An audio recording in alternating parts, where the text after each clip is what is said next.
Toto has a few of the most iconic hits of all time, and amongst them is the song Africa. I want to talk about some of the harmonic devices used in Africa that make it so iconic, and how Toto as a group apparently liked those devices so much that they used them multiple times. Now, we're about to break down how this song is constructed, something that I've learned how to do over many years of studying and playing music. And these videos aren't sponsored, but they are supported by you and your own desire to learn music. And I've spent years now packaging everything I know about music into a library of courses that are about to go on sale in the biggest Black Friday bonanza we've ever done. Here's why. The most popular course that I've created is due for an upgrade, and Intro to Piano 2.0 is finally coming. And this year's Black Friday sale is gonna function almost like a pre-sale for that course's release. You're gonna get the full course as it currently is, and then you'll automatically receive all of the updated material as it's released. Only this pre-sale comes with literally every other course that I've created, 8 to be exact. And at just 99 bucks, it is the most insane deal that we've run yet. Once Intro to Piano 2.0 is out, that course alone is gonna be more expensive than this entire bundle. The sale's not live yet, but I do wanna send you some free sneak peeks and of course a reminder when the sale does go live on Black Friday. So use the link below and sign up. It's completely free and I'll send you some cool stuff. I made these courses so that I could support the content on this channel by making something that's actually useful for you. Your support means the world to me and I really appreciate it. So check out that link below, and now let's dive in to the absolute icon that is this song. It's like every part of this song is a meme, but in the best way possible. This intro is dead simple, right? It's just A major to like a G sharp minor, and then it lands on C sharp minor. That's it, right? Something like that. I hear the drums. And then this is where we get, oh, okay, we're in B major. That's our key. Now, that's really interesting because the intro, we clearly play, the first chord we play is this A major chord. Okay. You might be tempted to say, well, okay, if we're gonna start the song right on an A major chord, this song's probably in the key of A major, but immediately, we get a C sharp minor chord. Where does that feel like the home base is? Could it be C sharp minor? And it's not until we get that first chorus that we're like, oh, we're in B, I guess. Okay, wasn't really expecting that, but that's fine. Let's keep on going. I hear the drums echoing tonight.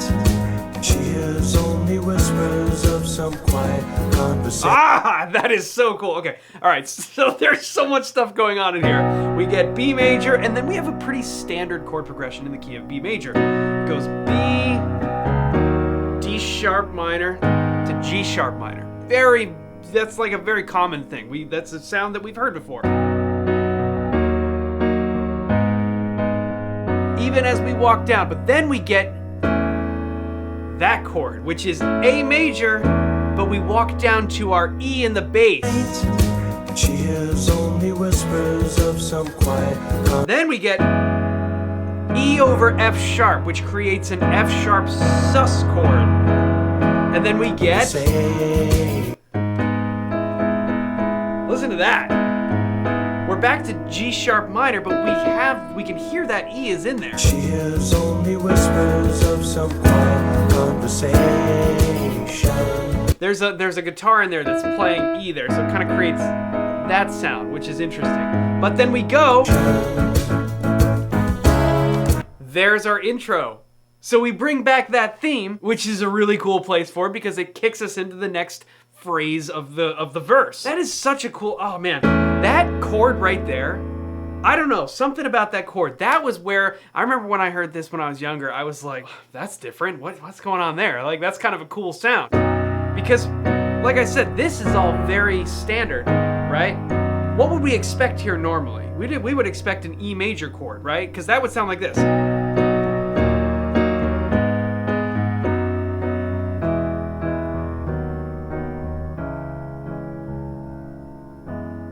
That is like the normal chord progression that we would expect here. But we don't get that. We get almost the exact same thing. Walk down, and we do get an E, where we would expect an E major chord, but we don't get an E major chord, we get an A major chord, which is, here if our home base is B major, A is a whole step down. In this type of music, we get what's sometimes called as like a double plagal cadence. What that means is we have like a 4-1 resolution twice. Bear with me. Here, we're gonna go to B major, and if let's go to 4 in the key of B major. So we have 1, 2, 3, 4. It's E major, right? So we can have this, what we call a plagal cadence, which is a non-traditional cadence. A normal cadence is just a 5-1. It's a sound that you've heard a million times. You know the sound of it. It goes like this.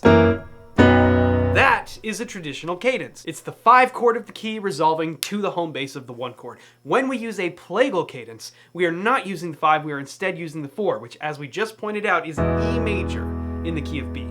That's when we get this sort of like the amen cadence. Right? It's a little darker, it's a little more modern sounding, but we can do a double plagal cadence, which means we're just gonna use the 4th of this key, right? So if we're in E, what's the 4th of E? 1, 2, 3. It's A. So if we have an A major chord to an E major chord to a B major chord, that is a very common sound in pop music, rock music, all this kind of stuff. We have... That's a very, very common sound. You probably think of a billion songs that use those exact chords. So that's where the A kind of like... It is a chord that we hear sometimes in this more pop kind of rock type of music. So it's not totally out of place, but it is enough to kind of make you go, oh, I didn't really expect that chord right there. Hurry, boy, it's waiting there for you. Okay, now, we all know what's coming next. And this is the thing I want to touch on because this is what Toto has used multiple times.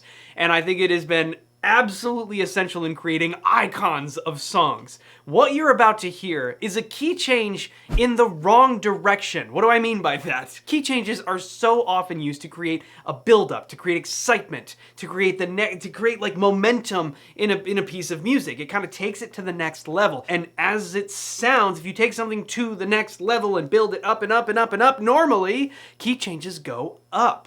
And we can hear that in so many examples of key. I would say the vast majority of examples of key changes go up. Think about like Beyonce.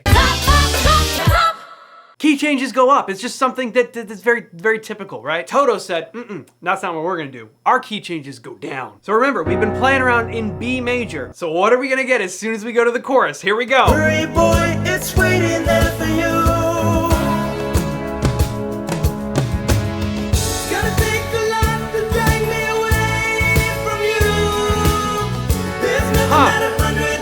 Where are we now?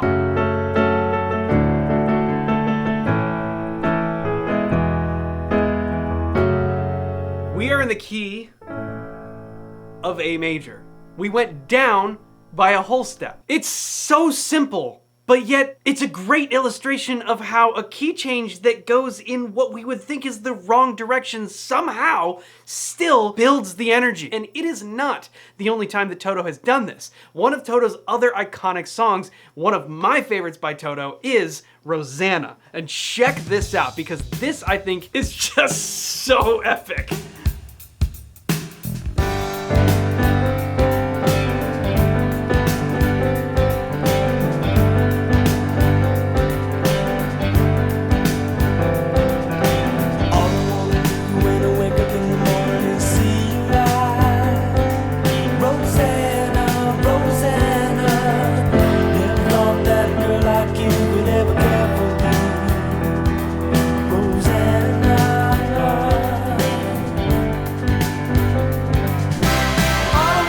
Okay, all right, wait a minute. This is the exact same device. Rosanna starts out in G major. And we get some interesting chord progressions here because we start on G and it kind of sits there. And then the next change we get goes down to F and then E minor. And then just jumps right back, right? And now we're gonna go from our home base being G major to this.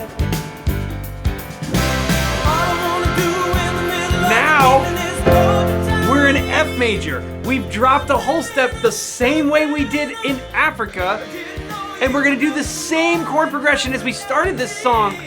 Oh my God, check that out. Okay, so G major, down to F major, and E minor. Now, we dropped the whole tonal center down to F major, and do the same thing, the exact same chord progression that we started the song with, we use now a whole step down. All the time, Rosanna, Rosanna. I didn't know E you flat were major, more than I could ever be. D minor. Now we go somewhere else entirely.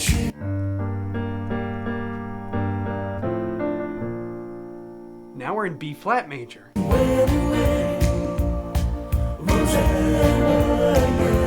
Check that out. G minor,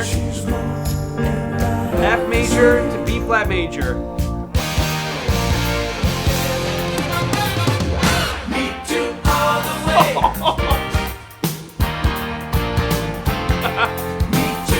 Oh, it's so good. The groove is outrageous. I mean, the pocket on this is just unbelievable, and no surprise, this became one of the most famous shuffle grooves of all time. And that shuffle groove is, of course, the work of Jeff Porcaro, widely thought of as one of the greatest drummers ever. And that time feel is a great example of why. I think that one setup hit being on such a syncopated offbeat is partially what makes it like, right? Because you get that.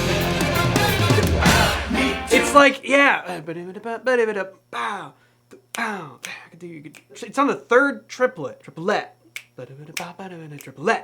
Yeah, it's on the third triplet of that beat. You drop any type of massive hit like that on the third triplet of any beat, and it's gonna sound so punchy. And that's what we get here.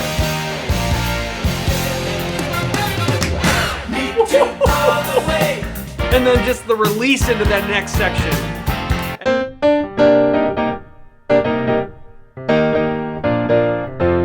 Remember we just talked about that double plagal cadence. Check out what we're doing there. We're on C minor 7, and then we get E flat, B flat, that's a plagal cadence, and then we go from B flat to F major, which is another plagal cadence. There's our double plagal cadence that we talked about earlier.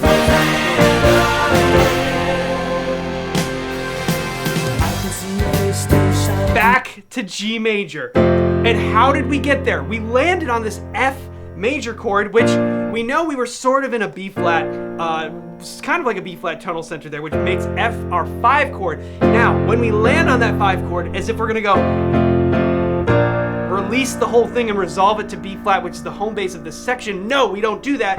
We are now only a whole step away from where we started the tune in G major. And when we get this motion from F major now to G major, it just opens up. It's like a whole new world. It's built now it's almost like a building thing, right? We started in G major, we went down to F major, we did our chorus in B flat major, and that gave us this transition to open back up, and it feels like we're lifting the whole thing up back into the next verse. It's just brilliant composition, and it's so simple, but both of these songs use a key change that you might consider to be going in the wrong direction, and it still builds up this massive amount of energy. I think I beat the piano out of place there for a second, sorry about that. But how can you not when you're playing stuff like this? I mean, these are just two of the most fun songs of all time, I think, and they're two of Toto's greatest. But I want to know from you in the comments below, what other examples of this type of key change can you think of in some of your favorite music? I definitely know of a few more, but we'll save those for another video. In the meantime, thank you so much for watching this. If you enjoyed it, please be sure to hit the like button and subscribe if you haven't already. I really appreciate it. Thanks so much for watching this video, and we will see you in the next one.